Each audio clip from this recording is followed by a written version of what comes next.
Hey, welcome back to another little On the Peg short. Here at On the Peg, as you know, we talk about toys. Occasionally we might talk about some art books like Frazetta. We might talk about other things, but for the most part, it's just toys. Because after all, this is where the toy action is. And speaking of action, well, today we're talking about one of the great classics, Captain Action. That's right, Captain Action. He was basically the multi-purpose toy. The superhero for anyone who was a fan of Marvel or DC. He was this guy. He even had his own comic book, and as toys go, Captain Action was one of those guys that could basically beat anybody. And the way it worked was you would basically buy the Captain Action doll.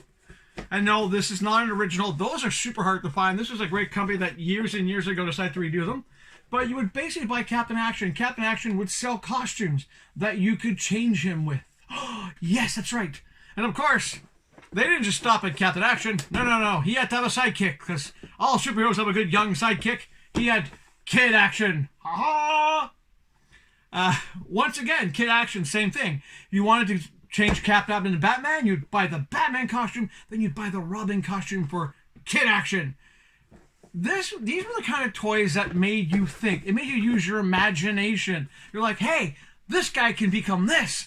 I can become something better too. If I, it was just one of those things. That's what I miss about toys nowadays. I mean, I'm a collector of toys. As you can see, the Lobo still in front of me. I have no place to put him.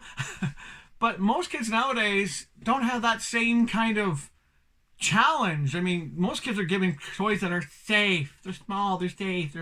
They're just, they're not fun anymore. They're just movie related.